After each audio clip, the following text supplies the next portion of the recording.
Salut à tous. J'ai été assis derrière ce bureau, dans le bureau ovale. J'ai passé des appels au milieu de la nuit qui portaient le poids de vie américaine. Et quand un président en fonction des États-Unis en est réduit à publier en lettres majuscules sur les réseaux sociaux, suppliant un allié de cesser d'attaquer une cible qu'il affirme n'avoir jamais approuvée, c'est que quelque chose a très mal tourné. Parce qu'apparemment, dans cette version de l'autorité de commandement, écrire en majuscule est censé remplacer un véritable contrôle. Il ne s'agit pas d'un parti, il ne s'agit pas de régler des comptes, il s'agit de quelque chose de bien plus grand que nous tous. Il y a 20 jours, les États-Unis sont entrés en guerre aux côtés d'Israël contre l'Iran. 20 jours. Et déjà, la nation la plus puissante sur Terre perd publiquement le contrôle du conflit, même qu'elle a lancé. C'est une forme de leadership assez remarquable, allumer l'incendie, puis se dire choqué par la fumée. Le président Trump a dit aux journalistes, dans ses propres mots, je lui ai dit de ne pas faire ça. Il parlait du premier ministre Netanyahou. Il parlait de la frappe contre le champ gazier de South Pars, le plus grand champ de gaz naturel de la planète. Et pourtant, cela s'est produit quand même. 13 militaires américains sont morts. Un F-35, notre avion de chasse le plus avancé, a été touché au combat pour la première fois de son histoire. Le Pentagone demande au Congrès 200 milliards de dollars et la guerre n'a même pas encore un mois. Le pétrole flirte avec les 120 dollars le baril. Chacun de ces détails raconte quelque chose sur l'endroit où nous sommes et sur l'endroit vers lequel nous allons. Mais la partie la plus troublante n'est pas un événement en particulier, c'est le schéma. C'est le sentiment grandissant que les États-Unis d'Amérique sont entrés dans cette guerre sans sortie claire, sans commandement unifié et sans poser la question la plus difficile que tout dirigeant doit poser, à qui profite réellement cette guerre? Voilà le problème d'un gouvernement mené par l'impulsion et la posture. Tôt ou tard, la réalité refuse de lire le communiqué. Pour comprendre où nous en sommes aujourd'hui, il faut comprendre comment nous en sommes arrivés là. Le 28 février 2026, les États-Unis et Israël ont lancé une opération militaire conjointe contre l'Iran. Des frappes coordonnées, des bombardements massifs. Les cibles annoncées étaient le programme de missiles iranien, son infrastructure nucléaire et ses capacités navales. Et, au début, cela ressemblait, du moins en surface, à une campagne étroitement contrôlée entre deux alliés proches. Le président Trump s'est exprimé avec une réelle assurance dans les premiers jours. Il a essentiellement dit au peuple iranien que son moment de libération était arrivé, qu'il aurait bientôt la possibilité de se débarrasser de 47 années de régime clérical. C'était une grande promesse. Ce n'était pas un objectif militaire limité. C'était un langage de changement de régime et cela compte énormément. Le changement de régime a toujours l'air facile quand il est emballé comme un slogan de campagne et livré avec l'assurance des chaînes d'infos en continu. Le Premier ministre Netanyahou, de son côté, a présenté cela comme l'aboutissement du travail de toute une vie. Il a passé 40 ans à avertir le monde au sujet de l'Iran et, pour être juste envers lui, il n'a pas tort de dire que l'Iran représente une menace réelle. J'ai moi-même eu à gérer cette menace. Tous les présidents l'ont fait. Mais il y a une différence entre reconnaître une menace et avoir une stratégie cohérente pour y répondre. C'est ici que la chronologie commence à se fissurer. Au début, c'était conjoint, c'était coordonné. Mais ensuite, Israël a commencé à poursuivre ses propres objectifs. Des assassinats de haut niveau visant le ministre iranien du renseignement.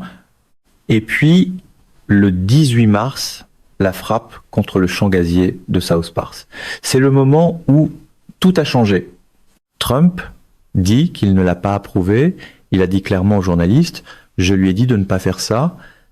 Il a publié sur Truth Social que les États-Unis ne savaient rien de l'attaque avant qu'elle ne se produise. Mais c'est là que cela se complique, parce que deux sources au fait du dossier ont dit à la Associated Press que les États-Unis avaient été informés à l'avance du plan israélien. Une source a dit que les cibles d'Israël sont activement coordonnées avec les États-Unis. Alors, laquelle de ces versions est la bonne? Soit le président était informé et il prend maintenant ses distances parce que les conséquences ont été pires que prévues, soit le président n'était réellement pas informé et une nation alliée à mener une frappe massive contre le plus grand champ gazier du monde pendant une guerre conjointe sans nous en parler. Aucune des deux réponses n'est bonne, aucune des deux réponses ne reflète le type de commandement et de coordination que le leadership américain exige. Et cet écart, cet espace entre ce qu'on nous dit et ce qui s'est réellement passé, c'est pas un détail, c'est la crédibilité du commandant en chef. Et une fois qu'elle est perdue, il est très difficile de la récupérer. Dans un cas comme dans l'autre, la chaîne de commandement commence à ressembler moins à une stratégie qu'à une discussion de groupe aux conséquences nucléaires. Les détails de ce qui s'est passé comptent. Le 18 mars, les forces israéliennes ont frappé le champ gazier de South Pars. La plupart des Américains entendent cela et pensent d'accord, une autre cible militaire. Mais ce n'était pas simplement une autre cible. South Pars est le plus grand champ de gaz naturel à la surface de la Terre. Il se trouve dans le golfe Persique. Et la partie que la plupart des gens ignorent, c'est qu'il est partagé entre l'Iran et le Qatar. Un seul champ, deux pays. L'Iran en dépend pour son réseau énergétique intérieur, pour l'électricité, le chauffage, le fonctionnement de base d'une nation de 90 millions de personnes. Ce n'est pas avant tout un actif d'exportation comme Car Island. C'est l'épine dorsale de la vie civile iranienne. Donc, quand Israël l'a frappé, l'Iran n'a pas simplement encaissé le coup. L'Iran a riposté, et non pas contre Israël, mais contre le Qatar, contre l'Arabie Saoudite, contre des infrastructures énergétiques du Golfe dont dépend toute l'économie mondiale. 17% de la capacité de gaz naturel liquéfié du Qatar a été mise hors service. Reuters a rapporté que les dégâts prendront de 3 à 5 ans à réparer. De 3 à 5 ans. Et qu'est-ce qui s'est passé ensuite? Le pétrole a bondi à près de $120 le baril pendant la nuit avant de redescendre autour de 100. Les prix à la pompe, qui grimpaient déjà, ont encore fait un bond. Et les alliés du Golfe, précisément les nations dont nous dépendons pour la stabilité régionale, ont commencé à appeler Washington, non pas pour offrir leur soutien, mais pour exiger que Trump rappelle Netanyahou à l'ordre. Quand les infrastructures énergétiques deviennent des dommages collatéraux du théâtre politique, la facture finit toujours par arriver dans l'économie réelle. Une source au fait de la stratégie de la Maison-Blanche au Moyen-Orient a dit à Politico, en termes directs, la seule façon pour Trump de sortir de cet état, c'est de comprendre que Bibi Netanyahou se sert de lui. Cette guerre fait du tort aux États-Unis. Elle secoue la région du Golfe et elle met sous tension les relations avec les alliés en Europe et dans le Golfe. La seule personne qui en bénéficie, c'est Netanyahou. C'est pas une spéculation venue de l'extérieur. C'est quelqu'un à l'intérieur de l'orbite de cette administration. Et c'est là que les choses commencent à devenir vraiment compliqué parce que pendant que les marchés de l'énergie vacillaient et que les diplomates s'agitaient, autre chose s'est produit, quelque chose qui a ébranlé les fondements même du prestige militaire américain.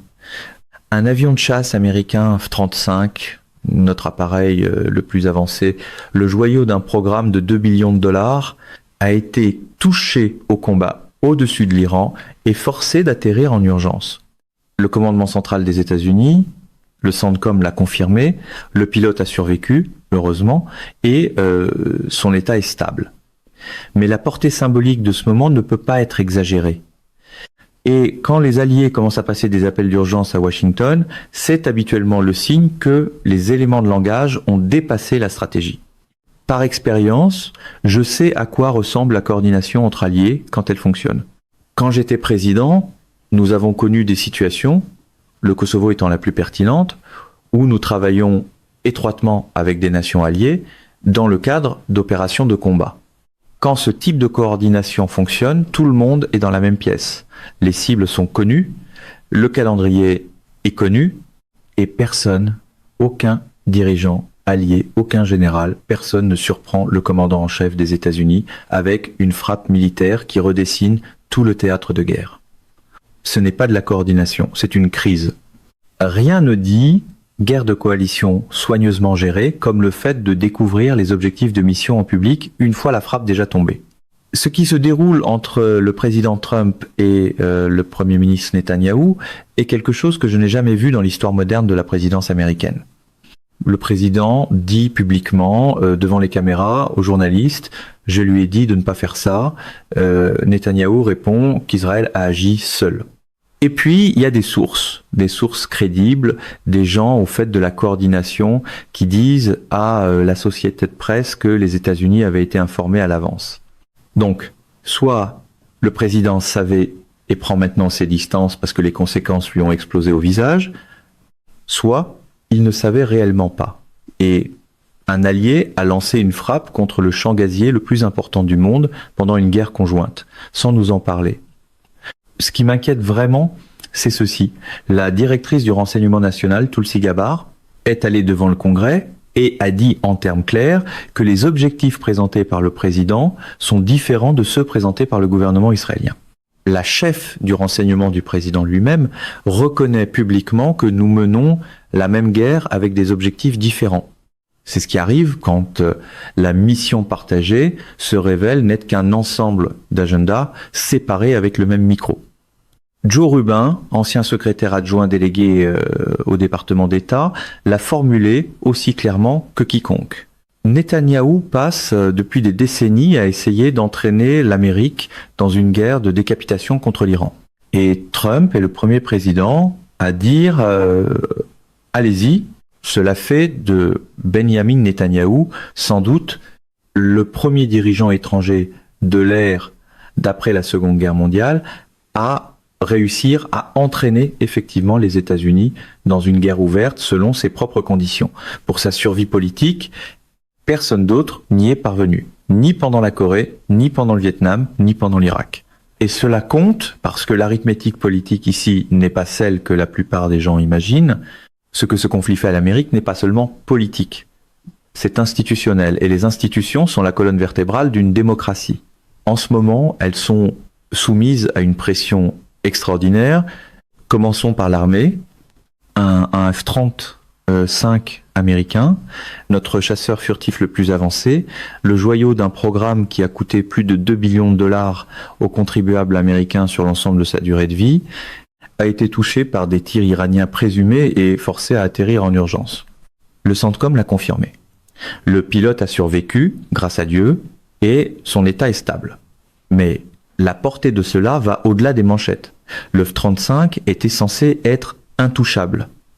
C'était l'appareil qui garantissait la supériorité aérienne américaine pour une génération. Et l'Iran, pas la Chine, pas la Russie, l'Iran a réussi à en toucher un en moins de 3 semaines de combat. C'est pas seulement un revers militaire, c'est une fissure dans le mythe de l'invincibilité américaine. Et nos adversaires, partout dans le monde, regardent. Les avions de chasse ne sont pas censés devenir des accessoires dans une fantaisie d'escalade sans effort, mais les fantaisies voyagent bien dans le marketing politique moderne.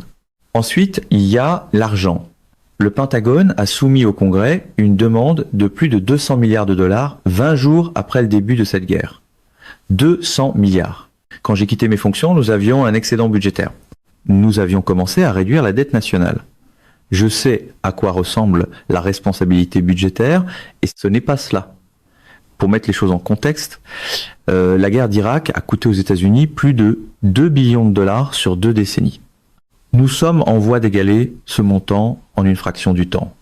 Et sans le débat au Congrès, que même l'Irak avait reçu, une guerre vendue avec assurance peut quand même revenir avec des factures, et les factures sont généralement moins impressionnées par la rhétorique que les rassemblements ne l'étaient.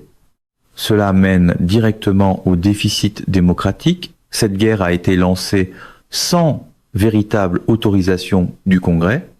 Il n'y a eu ni vote formel, ni résolution sur les pouvoirs de guerre, ni délibération publique soutenue. 13 militaires américains ont été tués, environ 200 ont été blessés, et le peuple américain fait entendre sa voix. Un sondage de CNN a révélé que 59% désapprouvent les frappes. Seulement 25% les appuyaient au départ, selon Reuters, Ipsos, et le taux d'approbation de Trump a atteint un nouveau creux. Quand la population s'oppose aussi clairement à la guerre et que sa voix n'est pas relayée par le Congrès, quelque chose s'est brisé dans notre système démocratique. Quand le Congrès est contourné, l'argumentaire de vente s'allonge souvent précisément parce que le consentement démocratique manque. C'est la clé pour comprendre pourquoi la guerre se déroule de cette façon. Netanyahou gagne pas la guerre, la politique.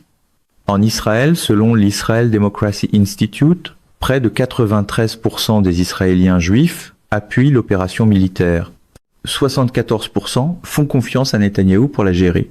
La guerre a ravivé sa position politique à un moment où, quelques mois plus tôt, il était politiquement affaibli et faisait face à des pressions internes sur les négociations concernant les otages et sur des accusations de corruption.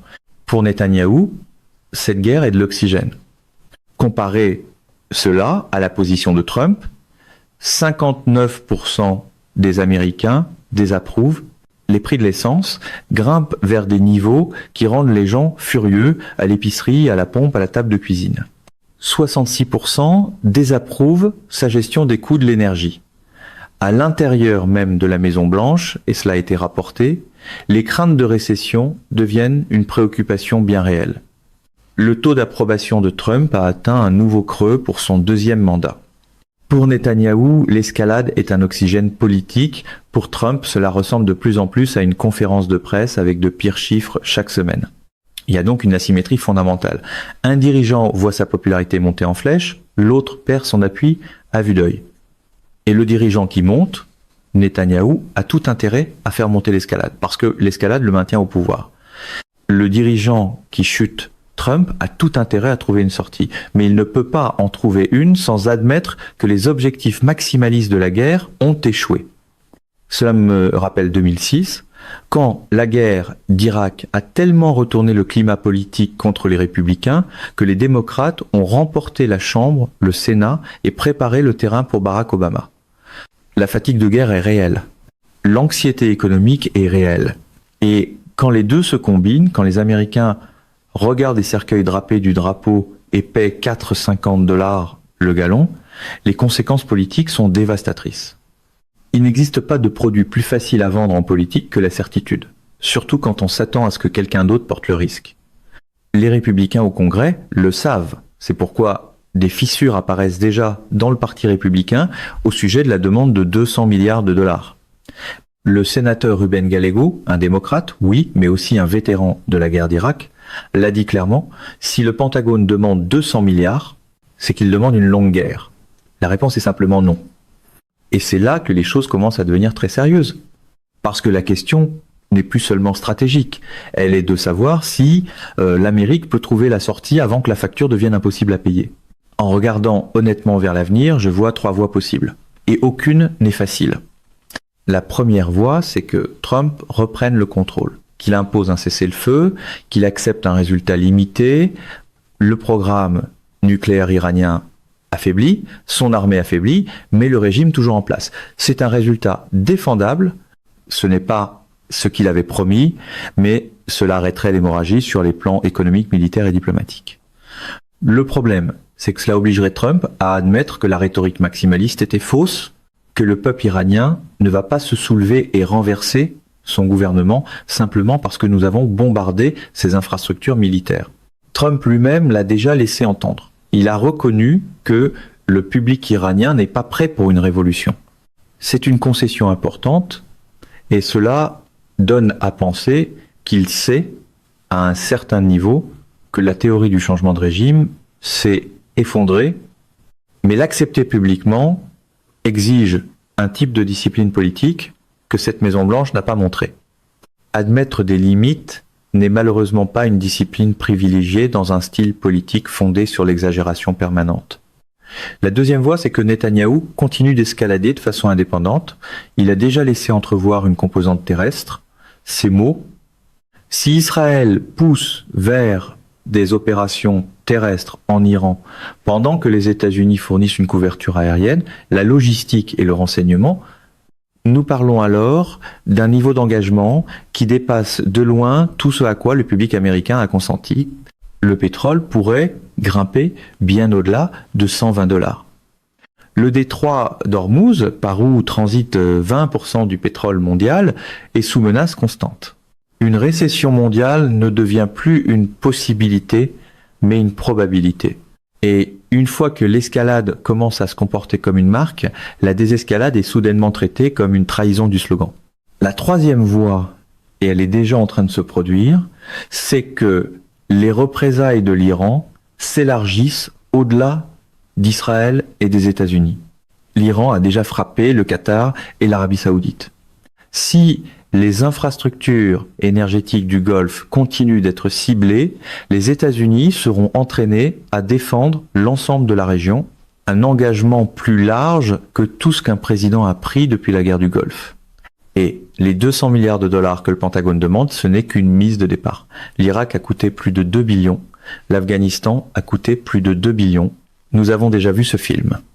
La question, et je le dis non pas avec satisfaction, mais avec une inquiétude sincère, est de savoir si ce président a les compétences diplomatiques nécessaires pour trouver la bretelle de sortie avant que nous dépassions le point de non-retour. Le problème avec les messages de guerre improvisés, c'est que les marchés pétroliers, la portée des missiles et les familles en deuil ne réagissent pas aux exercices d'image de marque. Une grande partie de cela tient à la stratégie, à la politique et à l'argent. Mais le bon endroit pour terminer, ce sont les valeurs qui nous définissent. Les fondateurs de ce pays n'ont pas créé un système de gouvernement parce qu'ils faisaient confiance au pouvoir. Ils ne lui faisaient pas confiance. Ils ont mis en place des freins et contrepoids. Le Congrès déclare la guerre, le président commande l'armée, les tribunaux protègent les droits parce qu'ils comprenaient que une autorité sans contrôle, peu importe ses bonnes intentions, mène au désastre. La Constitution n'a pas été conçue pour une politique étrangère guidée par l'ego, le ressentiment et l'improvisation sur les réseaux sociaux. Et en ce moment, nous voyons ce qui arrive quand ce système est contourné. Une guerre lancée sans autorisation du Congrès, un président qui réprimande publiquement un allié sur les réseaux sociaux parce qu'il a perdu le contrôle même de la campagne qu'il a commencée. 200 milliards de dollars demandés au Congrès, sans stratégie claire, sans point de sortie défini et sans explication honnête sur qui en profite. Qu'on soit bien clair. La menace iranienne est réelle. J'ai eu à m'en occuper. Tous les présidents l'ont fait et des personnes raisonnables peuvent être en désaccord sur la façon d'y répondre. Je n'ai jamais cru aux réponses simplistes face à des problèmes complexes. Mais je crois ceci. La manière dont une démocratie fait la guerre compte autant que le fait de la faire ou non. Le processus compte. Le débat compte. Le consentement des gouvernés compte. Et quand 13 Américains ont donné leur vie et que leurs familles sont en deuil ce soir, elles méritent de savoir que leur sacrifice a servi une stratégie cohérente, réfléchie et conforme à l'intérêt national, non pas à l'intérêt politique d'un dirigeant étranger qui tente de se maintenir au pouvoir. Je ne suis pas ici pour attaquer qui que ce soit. Cela n'a jamais été ma façon de faire. Mais je suis ici pour dire, comme quelqu'un qui a déjà été assis dans ce fauteuil, qui a déjà senti le poids de ses décisions, que l'Amérique mérite mieux que cela. Nous méritons un leadership qui nous dit la vérité, qui bâtit des alliances au lieu de les regarder se fissurer en temps réel, qui va devant le Congrès avant d'aller en guerre et qui ne laisse jamais les calculs politiques d'une autre nation décider quand et où le sang américain sera versé. L'histoire est remplie de dirigeants qui ont pris les phrases d'applaudissements pour de la stratégie. La facture a toujours fini par arriver quand même.